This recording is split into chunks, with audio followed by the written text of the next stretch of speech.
pour détailler ça. Donc je me suis intéressé à différents secteurs, dont le domaine de l'emploi.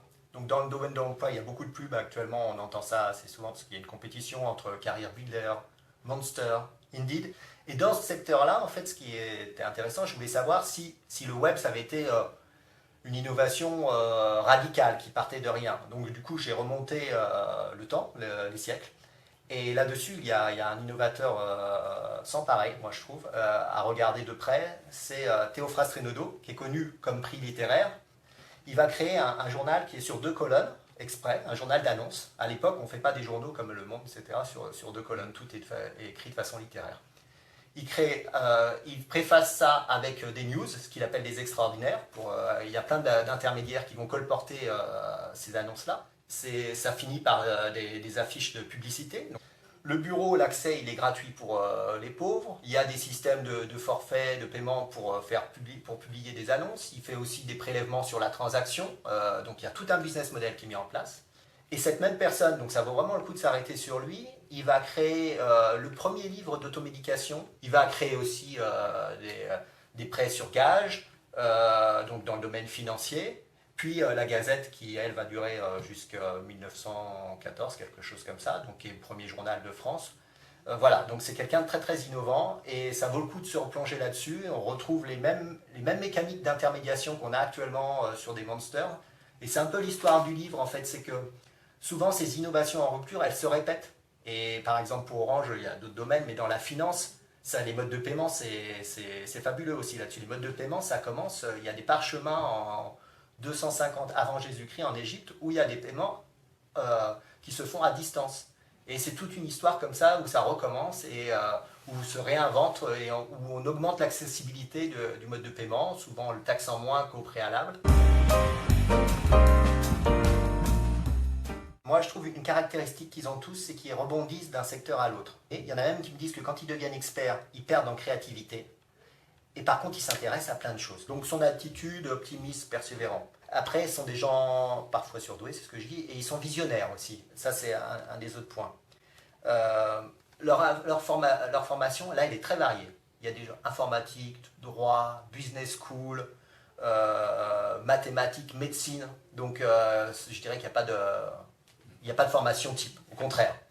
Ils sont quand même souvent diplômés, soit d'un bachelor, soit d'un MBA, parfois d'un doctorat, rarement d'un doctorat. Aux États-Unis, surtout, ils créent l'entreprise avant de poursuivre trop loin dans leurs études. Il y a moins de femmes. Alors, ce qui ressort, c'est peut-être plus parce qu'elles ont plus de mal à lever des fonds financiers. Donc, c'est pas forcément sur leur créativité. Pour moi, je trouve que c'est un métier, en fait, l'innovation. Et donc, ils sont spécialisés dans l'innovation, en fait. Un peu comme on a des spécialistes du RH, des spécialistes de la com, etc. Mais il y a des gens spécialisés dans l'innovation. Je trouvais qu'il y avait pas mal d'effervescence d'innovation à Orange jusque dans les années 2002, avant l'explosion de la bulle Internet, où chacun venait avec son idée, essayer de la prototyper, etc. Ça s'est freiné par la suite. Et pour moi, le fait d'être ouvert au niveau du business, donc de ne pas être recentré sur un business, souvent on dit ouais, on va se recentrer sur notre cœur de business, etc. Et ça, c'est super dur d'innover. Si on dit aux gens, c'est pas quelque chose qui se guide.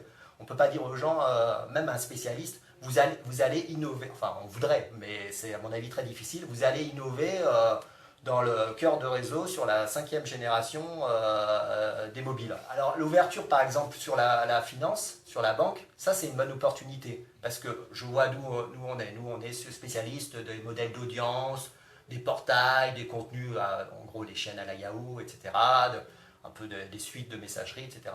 Si on nous dit vous allez dans la finance, dans la banque, on n'y connaît rien. Donc là-dessus on peut être innovant parce qu'on peut transposer un modèle d'audience sur quelque chose de la banque.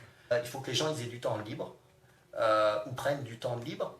Là, on va essayer, nous, en interne de façon un peu fermée, aussi une petite expérimentation. En gros, on va laisser du temps libre à des personnes pendant une semaine, mais on va les mettre dans un bocal. En gros, on prend des profils un peu complémentaires. Il y a des gens terre à terre qui vont bien implémenter, qui sont rationnels, etc. D'autres qui ont la tête dans les étoiles. On n'en prend pas beaucoup. Et voilà, les faire travailler ensemble et leur dire, ok, vous avez carte blanche, vous créez ce que vous créez. Alors forcément, ils sont tous dans le même milieu, ils vont essayer de faire un prototype, quelque chose qui est relatif à des outils dont on dispose, des données qu'on a, ou un modèle de business qu'on maîtrise un peu. Mais voilà, on leur laisse une ouverture en fait, c'est-à-dire qu'on ne guide pas ça par une stratégie. Je pense qu'il y a le fait de... et c'est important pour l'innovation d'essayer de penser différemment, mais je crois oui, c'est s'autoriser à sortir d'un cadre très très fermé en fait.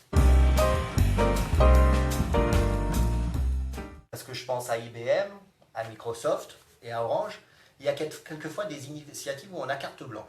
On m'a dit, vous lancez un programme, ça s'appelle l'entreprise apprenante. Je crois qu'on m'a rajouté 4 lignes, l'entreprise apprenante, communicante, etc. Voilà. Et vous vous débrouillez. Donc là-dessus, en fait, il fallait trouver une vingtaine de personnes, bref, c'était un projet sur 3 ans, etc. Et donc on construisait, voilà. Donc là, on construisait de toutes pièces. Une autre démarche qui est intéressante à voir, c'est avec Expedia chez Microsoft.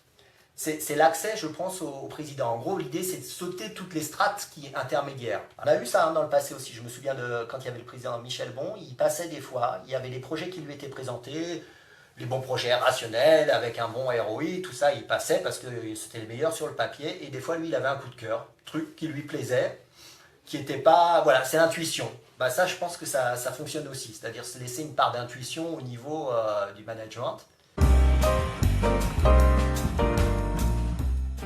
Moi, je crois pas mal, en fait, aux petites, alors c'est pas trop dans l'air du temps non plus, mais aux petites business units verticales.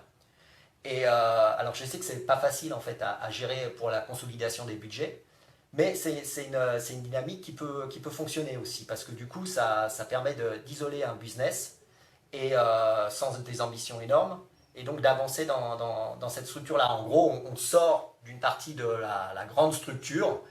Eh bien, on sort une petite verticale qui a son budget, qui réfléchit beaucoup plus à son business model, du coup, parce que c'est lié. Et voilà.